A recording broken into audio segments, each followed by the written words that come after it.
Hi ಎಲ್ರಿಗೂ ನಮಸ್ಕಾರ. ನಾನಿವತ್ತು ಇನ್ಸೆನ್ಷನ್ ಸಾರ್ಟ್ ಇನ್ ಸಿ ಎಕ್ಸ್ಪ್ಲೇನ್ ಮಾಡ್ತೀನಿ. ಮೊದಲನೇದಾಗಿ ನೀವು ಅರೇನ ನೋಡ್ಬೋದು 5 3 4 1 2. ಇದರಲ್ಲಿ 2 ಡಿವಿಷನ್ ಮಾಡ್ಕೊತೀವಿ, ಸಾರ್ಟೆಡ್ ಅರೇ ಅನ್ಸಾರ್ಟೆಡ್ ಅರೇ. ಫಸ್ಟ್ ಎಲಿಮೆಂಟ್ ಸಾರ್ಟೆಡ್ ಆಗಿರುತ್ತೆ, ಇನ್ನು ಮಿಕ್ಕಿದ್ದನ್ನು ನಾವು ಸಾರ್ಟ್ ಮಾಡ್ಕೊತಾ ಒಂದೊಂದೇ ಹೋಗ್ತೀವಿ. ಸೊ ನಿಮಗೆ ಡಿಕ್ಲೇರ್ ಮಾಡಿರೋದು ನೋಡಿ, ಇದು n = 5 ಅಂದರೆ ನಂಬರ್ ಆಫ್ ಎಲಿಮೆಂಟ್ಸ್ = 5. ಇದನ್ನು ಡಿಕ್ಲೇರ್ ಮಾಡಿದ್ದೀವಿ, i j ಮತ್ತು ಕೀ. ಈಗ ಫಾರ್ ಲೂಪ್ ಪ್ರಕಾರ i = 1 ಬಿಕಾಸ್ ನಾವು ಮೊದಲನೇದನ್ನ ಬಿಟ್ಬಿಡ್ತಾ ಇದ್ದೀವಿ, ಅದು ಸಾರ್ಟ್ ಆಗಿದೆ, ಇನ್ನು ಮಿಕ್ಕಿನ ಸಾರ್ಟ್ ಮಾಡೋಕ್ಕೆ ಟ್ರೈ ಮಾಡ್ತಾ ಇದ್ದೀವಿ. ಇದು ನಮ್ಮ ಕಲ್ಪನೆ, ಅಂದರೆ ಇದು ಪ್ರೋಗ್ರಾಮ್ ರೂಲ್ಸ್, ಓಕೆನಾ. ಹಾಗಂದಮೇಲೆ ನೆಕ್ಸ್ಟು ಇವಾಗ key ARR of i. ARR of i ಅಂದರೆ i = 1 ಆಲ್ರೆಡಿ ನಾವು ಲೂಪ್ ಪ್ರಕಾರ ಡಿಕ್ಲೇರ್ ಮಾಡಿದ್ದೀವಿ. 1 ಅಂದಾಗ 3, ಕೀ = 3 ಆಗುತ್ತೆ, ಓಕೆನಾ. j = i - 1 ಅಂದರೆ i ನಮಗೆ 1 1 - 1 = 0. j = 0 ಆಗಿರುತ್ತೆ.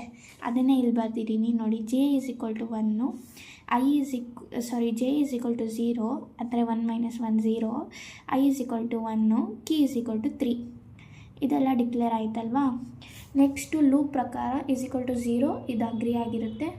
ARR of j is greater than key. ಹೌದು, 5 is greater than 3.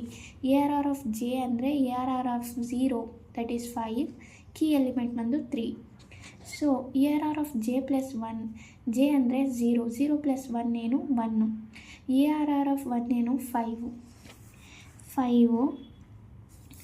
ARR of j ಏನು, ARR of j ಅಂದರೆ 0 ಆಯಿತಾ. ಸಾರಿ, ARR of 1 ಬಂದು 3, ARR of j ಬಂದು 5.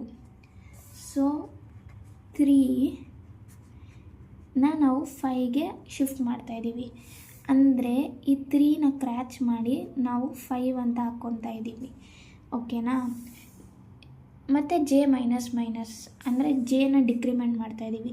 ಈಗ ನಮಗೆ ಜೆ ವ್ಯಾಲ್ಯೂ ಏನು 0 - 1 ಅಂದರೆ -1 ಆಗುತ್ತೆ.